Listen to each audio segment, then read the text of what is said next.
नमस्कार, मैं टेट पर आपका स्वागत है। करंट अफेयर्स के लिए जो नई सीरीज़ स्टार्ट की गई थी, उसी सीरीज़ के अंतर्गत आज हम 22 अप्रैल के करंट अफेयर्स को देखेंगे। आज डेट है 22 अप्रैल 2022। आइए क्लास की शुरुआत करते हैं। पहला क्वेश्चन है, प्रति वर्ष विश्व पृथ्वी दिवस कब मनाया जाता है? प्रत्येक साल विश्व पृथ्वी दिवस कब मनाया जाता है? इसका सही आंसर होगा 22 अप्रैल। 22 अप्रैल को प्रत्येक वर्ष विश्व पृथ्वी दिवस मनाया जाता है। आगे देखते हैं, इससे जुड़ा हुआ कुछ महत्वपूर्ण तथ्य। पृथ्वी दिवस मनाने की शुरुआत 22 अप्रैल 1970 ईस्वी से की गई थी। पृथ्वी दिवस मनाने की शुरुआत कब की गई? तो 22 अप्रैल 1970 ईस्वी से। और क्यों की गई? क्योंकि पर्यावरण को संरक्षण देने के लिए। तो सबसे पहले अमेरिका में पर्यावरण की शिक्षा के तौर पर इस दिन की शुरुआत की गई। सबसे पहले इसकी शुरुआत कहाँ से हुई? तो अमेरिका से। और सबसे पहले कब मनाई गई? तो 22 अप्रैल 1970 ईस्वी से। पृथ्वी दिवस 2022 की थीम। प्रत्येक साल जो पृथ्वी दिवस मनाया जाता है उसमें कोई एक थीम रखा जाता है। तो 2022 में जो पृथ्वी दिवस मनाया जाएगा, इसकी थीम क्या है?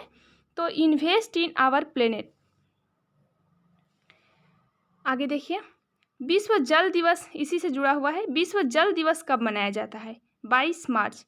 विश्व जैव विविधता दिवस कब मनाया जाता है? 22 मई। देखिए 22, 22, 22 3 महीने से जुड़ा हुआ है। अप्रैल, पहले मार्च, अप्रैल, मई। अप्रैल 22 अप्रैल विश्व पृथ्वी दिवस, 22 मार्च विश्व जल दिवस और विश्व जैव विविधता दिवस 22 मई। दूसरा क्वेश्चन देखते हैं, 20 अप्रैल 2022 को किस देश ने सरमत मिसाइल का सफल परीक्षण किया है? 20 अप्रैल 2022 को किस देश ने सरमत मिसाइल का सफल परीक्षण किया है? इसका सही आंसर होगा रूस। 20 अप्रैल 2022 को सरमत मिसाइल का सफल परीक्षण रूस ने किया है। देखिए आगे, ये सरमत मिसाइल क्या है? तो रूस की सबसे शक्तिशाली मिसाइल है सरमत मिसाइल। यह विश्व के किसी भी कोने में आक्रमण करने की क्षमता रखता है। कौन? सरमत मिसाइल। यह विश्व का सबसे शक्तिशाली, रूस का सबसे शक्तिशाली मिसाइल है और यह विश्व के किसी भी कोने में आक्रमण करने की क्षमता रखता है। सरमत मिसाइल की रेंज कितनी है? तो 18,000 किलोमीटर। सरमत मिसाइल की रेंज है 18,000 किलोमीटर। इसकी लंबाई, यह कितनी लंबी है? तो 35.3 मीटर। 35.3 मीटर यह लंबी है और 3 मीटर चौड़ी है। 35.3 मीटर लंबी और 3 मीटर चौड़ी है सरमत मिसाइल। यह रूस की सबसे शक्तिशाली मिसाइल है और पूरे विश्व के किसी भी कोने में आक्रमण करने की क्षमता रखता है। इसका रेंज पूछे तो 18,000 किलोमीटर। तो क्वेश्चन क्या था कि 20 अप्रैल 2022 को किस देश ने सरमत मिसाइल का सफल परीक्षण किया? सही आंसर होगा रूस। और पहला क्वेश्चन क्या था कि प्रति वर्ष विश्व पृथ्वी दिवस कब मनाया जाता है? 22 अप्रैल। प्रति वर्ष विश्व जल दिवस कब मनाया जाता है? 22 मार्च। प्रति वर्ष विश्व जैव विविधता दिवस कब मनाया जाता है? 22 मई। तीसरा क्वेश्चन देखते हैं, 20 अप्रैल 2022 को किस भारतीय कंपनी ने रूस के साथ अपना कारोबार बंद करने की घोषणा की है? फिर से देखिए, 20 अप्रैल 2022 को किस भारतीय कंपनी ने रूस के साथ अपना कारोबार बंद करने की घोषणा की है? इसका सही आंसर होगा टाटा स्टील। टाटा स्टील। इसे बंद करने का मुख्य कारण क्या है? तो रूस यूक्रेन युद्ध। रूस यूक्रेन युद्ध इसे बंद करने का मुख्य कारण है। वैश्विक प्रतिबंध से बचने के लिए वर्तमान में क्या है कि रूस और यूक्रेन के बीच युद्ध चल रहा है। पूरा विश्व रूस के विरोध में है और इसी समय कुछ प्रतिबंध लगे हुए हैं, जिसे टाटा स्टील को बहुत ही नुकसान हो जाता यदि वह रूस के साथ व्यापार को रखता। तो इस कारण क्या किया कि रूस के साथ व्यापार बंद करने का, अपने कारोबार बंद करने का घोषणा कर दिया। तो वैश्विक प्रतिबंध जो थे उसी से बचने के लिए टाटा स्टील ने रूस के साथ अपना कारोबार बंद करने की घोषणा की। इसका मुख्य कारण पूछे तो रूस यूक्रेन युद्ध है। टाटा स्टील रूस के कोयले का आयात करता है। देखिए यहाँ से क्वेश्चन पूछ सकता है कि टाटा स्टील किस चीज़ का व्यापार करता था रूस से? तो कोयला का। कोयला, टाटा स्टील रूस से कोयला आता था। कोयले का आयात करता है। लगभग 15% कोयले का आयात टाटा स्टील रूस से करता है। टाटा स्टील को जितना कोयले की आवश्यकता होती है उसमें 15% कोयला रूस से आता था। क्वेश्चन क्या था कि 20 अप्रैल 2022 को किस भारतीय कंपनी ने रूस के साथ अपना कारोबार बंद करने की घोषणा की? टाटा स्टील।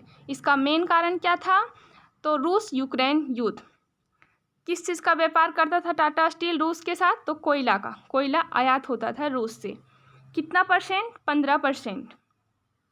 अगला क्वेश्चन देखिए, 16 से 22 अप्रैल 2022 तक इनविक्टस गेम्स 2022 का आयोजन कहाँ किया जा रहा है?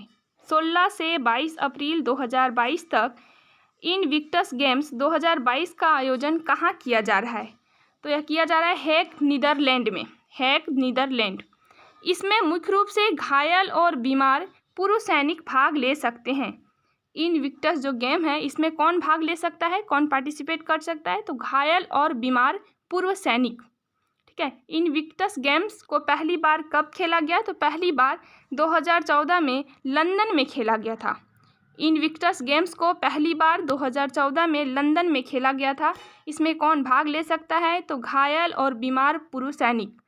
और इसका आयोजन 2022 में कहाँ किया जाएगा? तो हेग और नीदरलैंड में अभी किया जा रहा है। 16 से 22 अप्रैल तक यह चलेगा, आज तक। अगला क्वेश्चन है, सीमा सड़क संगठन द्वारा दुनिया की सबसे ऊंची सुरंग का निर्माण किस देश में किया जाएगा? सीमा सड़क संगठन द्वारा दुनिया की सबसे ऊंची सुरंग का निर्माण किस देश में किया जाएगा? इसका सही आंसर होगा भारत। भारत में दुनिया का सबसे ऊंचा सुरंग का निर्माण किया जाएगा। किसके द्वारा? तो सीमा सड़क संगठन के द्वारा दुनिया की सबसे ऊंची सुरंग का निर्माण भारत में किया जाएगा। इस सुरंग का निर्माण लद्दाख और हिमाचल प्रदेश को जोड़ने के लिए किया जाएगा। क्यों किया जा रहा है इसका निर्माण? तो लद्दाख और हिमाचल प्रदेश को जोड़ने के लिए इसका निर्माण किया जा रहा है। लद्दाख और हिमाचल प्रदेश, राज्य का नाम याद रखिए, लद्दाख और हिमाचल प्रदेश। 2025 तक इसका निर्माण किया जाना है। 2025 तक इसका निर्माण किया जाना है। आगे इसका नाम क्या है? जो दुनिया का सबसे ऊंची सुरंग बनेगा, सुरंग, इसका नाम क्या है? तो सिंकुल्ला दर्रा। इसका नाम है सिंकुल्ला दर्रा। इसके लिए एक प्रोजेक्ट चलाई जा रही है जिसका नाम है प्रोजेक्ट योजक। प्रोजेक्ट योजक नाम की एक प्रोजेक्ट चलाई जा रही है इसके लिए।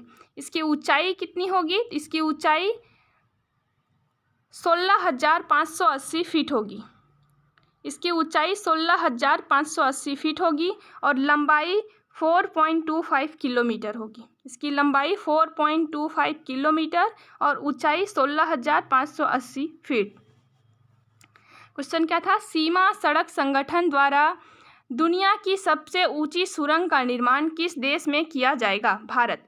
किन किन राज्य को जोड़ने के लिए? तो लद्दाख और हिमाचल प्रदेश को जोड़ने के लिए। इसका निर्माण कब तक किया जाएगा? 2025 तक। अगला क्वेश्चन लेते हैं, हाल ही में किस केंद्र शासित प्रदेश के ग्रामीण विकास और पंचायती राज विभाग ने जन निगरानी ऐप लॉन्च किया है? हाल ही में किस केंद्र शासित प्रदेश के ग्रामीण विकास और पंचायती राज विभाग ने जन निगरानी ऐप लॉन्च किया है? इसका सही आंसर होगा जम्मू कश्मीर। जम्मू कश्मीर ने जन निगरानी ऐप लॉन्च किया है। इसे जम्मू कश्मीर के इसे जम्मू कश्मीर के उपराज्यपाल मनोज सिन्हा के द्वारा लॉन्च किया गया है। इसके अनुसार जनता को यदि सरकार के योजनाओं से कोई शिकायत है तो वह इसे ऑनलाइन दर्ज करा सकती है। तो जन निगरानी ऐप कौन लॉन्च किया? जम्मू कश्मीर के उपराज्यपाल। और किन के द्वारा लॉन्च किया गया? तो ग्रामीण विकास और पंचायती राज विभाग के द्वारा। इसका मेन काम क्या है? क्यों इसको लॉन्च किया गया? तो इसके अनुसार जनता को यदि सरकार के योजनाओं से कोई शिकायत है तो वह उसे ऑनलाइन दर्ज करा सकती है। अगला क्वेश्चन लेते हैं, हाल ही में विभिन्न भाषाएं सिखाने के लिए डिजिटल ऑनलाइन पुस्तकालय ई किताब कोष कहाँ लॉन्च हुआ है? हाल ही में डिजिटल भाषाएं सिखाने के लिए डिजिटल ऑनलाइन पुस्तकालय ई किताब कोष कहाँ लॉन्च हुआ है? इसका सही आंसर होगा जम्मू कश्मीर। राष्ट्रीय पंचायती राज दिवस 2022 के उपलक्ष्य में इसे लॉन्च किया गया है। और कहाँ लॉन्च किया गया? तो जम्मू कश्मीर। इनका मेन उद्देश्य है ग्रामीण क्षेत्र के बच्चों का विकास करना। अगला क्वेश्चन लेते हैं। हाल ही में गुरुजी स्टूडेंट क्रेडिट कार्ड योजना कहाँ शुरू हुई है? हाल ही में गुरुजी क्रेडिट कार्ड योजना कहाँ शुरू हुई है? गुरुजी स्टूडेंट क्रेडिट कार्ड योजना झारखंड में। झारखंड में इसकी शुरुआत झारखंड सरकार द्वारा छात्रों को आर्थिक मदद करने के उद्देश्य से किया गया है। गुरुजी स्टूडेंट क्रेडिट कार्ड योजना की शुरुआत झारखंड सरकार के द्वारा झारखंड में की गई है। इसका क्यों शुरुआत किया गया, इसका मेन पर्पस क्या है? तो इसका मुख्य उद्देश्य आर्थिक मदद करना है, छात्रों की आर्थिक मदद करना है। इसके तहत छात्रों को कम इंटरेस्ट पर लोन उपलब्ध किया जाएगा। इसके तहत छात्रों को कम इंटरेस्ट पर लोन उपलब्ध किया जाएगा। इस योजना के तहत 10 लाख रुपये तक का लोन लिया जा सकेगा। इस योजना के तहत 10 लाख रुपये का लोन लिया जा सकेगा। कंप्लीट हो गया। क्वेश्चन क्या था कि हाल ही में गुरुजी स्टूडेंट क्रेडिट कार्ड योजना कहाँ शुरू हुई है? झारखंड। उसके ऊपर का क्वेश्चन था कि हाल ही में विभिन्न भाषाएं सिखाने के लिए डिजिटल ऑनलाइन पुस्तकालय ई किताब कोर्स कहाँ लॉन्च हुआ है? जम्मू कश्मीर। हाल ही में किस केंद्रशासित प्रदेश के ग्रामीण विकास और पंचायती राज विभाग ने जन निगरानी ऐप लॉन्च किया है? तो जम्मू कश्मीर। उसके ऊपर था सीमा सड़क संगठन द्वारा दुनिया की सबसे ऊंची सुरंग का निर्माण किस देश में किया जाएगा? तो भारत में लद्दाख और हिमाचल प्रदेश को जोड़ने के लिए। उसके ऊपर का क्वेश्चन था 16 से 22 अप्रैल 2022 तक इनविक्टस गेम्स 2022 का आयोजन कहाँ किया जा रहा है? तो हेग, नीदरलैंड में। 20 अप्रैल 2022 को किस भारतीय कंपनी ने रूस के साथ अपना कारोबार बंद करने की घोषणा की? टाटा स्टील। 20 अप्रैल 2022 को किस देश ने सरमत मिसाइल का सफल परीक्षण किया है? रूस। प्रतिवर्ष विश्व पृथ्वी दिवस कब मनाया जाता है? 22 अप्रैल। आज की क्लास में इतना ही, फिर मिलते हैं अगले क्लास में। Thank you.